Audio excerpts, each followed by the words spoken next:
কাশ্মীর ভ্রমণের ক্ষেত্রে আমাদেরকে বেশ কিছু জিনিস মাথায় রাখতে হবে। আমরা এখানে আসার ক্ষেত্রে অনেকে কিন্তু নানা রকম কথা বলে যে এখানে প্রচুর পরিমাণে স্ক্যাম হয় এবং ইউটিউবের ভিডিওতেও আমরা কিন্তু এই সকল দেখে থাকি। বাট আমি আসা অবধি আমি ৫ দিনের মতো ছিলাম। সোনমার্গ, গুলমার্গ, পেহেলগাম এগুলো সবগুলা ঘোরা শেষ করলাম।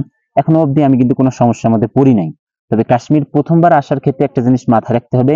এখানকার আম আ যাতায়াত খরচগুলা, ঘোরা ভাড়া, গাড়ি ভাড়া এবং কেনাকাটার খরচ কিরকম? এটা কিন্তু আগে থেকেই একটা ধারণা নিতে হবে।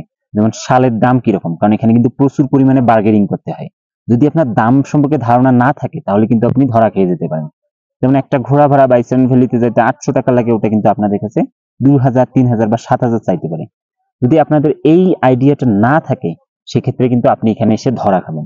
এবং আরেকটা বিষয়, এখানে সেফটির বিষয়টা, কাশ্মীর কিন্তু পুরোপুরি সেফ জোন এবং কাশ্মীরে কোনো প্রকার চোর নেই, কোনো প্রকার ডাকাত নেই। এটা কিন্তু একদম 100% সেফ এবং সেক্ষেত্রে যাতায়াত আপনারা নির্দ্বিধায় করতে পারেন। যেমন আমি বাইসরান ভ্যালি পায়ে হেঁটে গেছি, কোনো সমস্যা হয়নি এবং আমি গুলমার্গের টিকিট পাইনি, কারণ এখানে আগে থেকেই অনলাইনের মাধ্যমে টিকিট করতে হয়, যার কারণে এবং ইন্টারন্যাশনাল ট্রানজাকশন এখানে সাপোর্ট করে না, যার কারণে আমি টিকিট কাটতে পারিনি। বাট এখানে এসে আমি কিন্তু ট্রেকিং করে উপরে উঠছি, অনেকটা পথ একদম ফাঁকা ছিল, বাট একটু ভয় কাজ করলেও কিন্তু কোনো ভয় নেই, কারণ এটা পুরোপুরি সেফ। তো এই বিষয়গুলো মাথায় রাখবেন। তো কাশ্মীরে কিন্তু আরেকটা বিষয়, কাশ্মীরে বাংলাদেশিদের কদর অনেক বেশি। যদি শুনি আপনি বাংলাদেশি মুসলিম, তাহলে কিন্তু আপনাদেরকে অনেক বেশি আপ্যায়ন করবে তারা, কারণ তারা বাংলাদেশিদেরকে তারা নিজেদের দেশেরই মানুষ মনে করে। কাজেই কাশ্মীরে আসার ক্ষেত্রে এই বিষয়গুলো একটু মাথায় রাখবেন, রেখে আসবেন। বিশেষ করে দামাদামির বিষয়টা অবশ্যই বার্গেনিং করতে হবে এবং ঘোড়া ভাড়া, গাড়ি ভাড়া, কেনাকাটা, সাফরন কিরকম দাম, অনেকে সাফরন কিনে, এই দামের একটা আইডিয়া নিয়ে আসবেন। নিয়ে এসে তারপর কিন্তু এখানে আরামসে ঘুরতে পারেন। এবং আমি অলরেডি ইউটিউবে আমার অনেক ভিডিও আমি প্রকাশ করেছি এবং আরো অনেক প্রকাশ করব কাশ্মীর ভ্রমণ নিয়ে। তো আমার এই চ্যানেলটা অবশ্যই আপনারা সাবস্ক্রাইব করবেন, কারণ আমি কিন্তু এখানে আরো অনেকগুলো আম, আহ, কম খরচে কিভাবে ঘোরা যায় সে বিষয়ে ভ্লগ তৈরি করব। আরেকটা বিষয়, এখানে যখন কোনো জায়গা আপনি চিনবেন না, এই জায়গাগুলো টুরিস্ট প্লেস, জিজ্ঞাসাবাদ করার ক্ষেত্রে আপনারা পথচারী যারা পথ দিয়ে হাঁটে, যারা বয়স্ক পথচারী, ওদেরকে কিন্তু জিজ্ঞেস করার চেষ্টা করবেন। যেমন আমি কিন্তু এই ট্রিক্সটা খাটাইছি।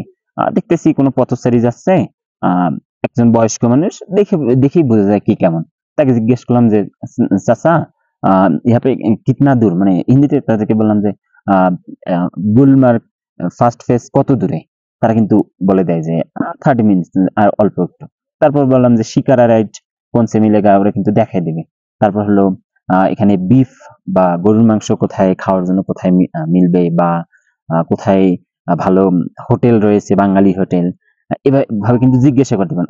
অনেকে আবার আইসক্রিম বিক্রি করে বা কোনো হালকা খাবার বিক্রি করে, ওদেরকেও কিন্তু আপনারা চাইলে জিজ্ঞেস করতে পারেন। এই সকল মানুষকে জিজ্ঞেস করবেন। আবার যখন মনে করেন আপনি ট্রেকিং করতেছেন গুলমার্গের উপরে, বাট একজন ঘোড়া নিয়ে যাচ্ছে, তাকে জিজ্ঞেস করতেছেন, বাট ঘোড়াওয়ালাকে জিজ্ঞেস করলে কিন্তু হবে না। ওনারা কিন্তু অনেক সময় ভুল রাস্তা দেখায় দেয়, কারণ ওনারা চেষ্টা করে যেন আপনি ঘোড়া নেন, ঘোড়া নিয়ে চান। তো এই বিষয়গুলো মাথায় রাখবেন জিজ্ঞাসাবাদের ক্ষেত্রে। আর যাদেরকে জিজ্ঞাসাবাদ, আবার অনেক স্টুডেন্ট আছে এখানে, কাশ্মীরি স্টুডেন্ট, ওদেরকে জিজ্ঞাসাবাদ করতে পারেন। আমি কিন্তু এটা করছি এবং ওদের ব্যবহারের মাধুর্যতা পুরাই অন্য লেভেলের। ওরা কিন্তু সেই রকম ভাবে আপনাকে বুঝাই দিবে যে কিভাবে যাইতে হবে, কত দূরে। এবং এরা এখানে কাশ্মীরের ভাষা আলাদা, বাট এরা কিন্তু সবাই হিন্দি সেই রকম ভাবে বুঝে। কাজেই এ বিষয়ে কোনো টেনশন নেই।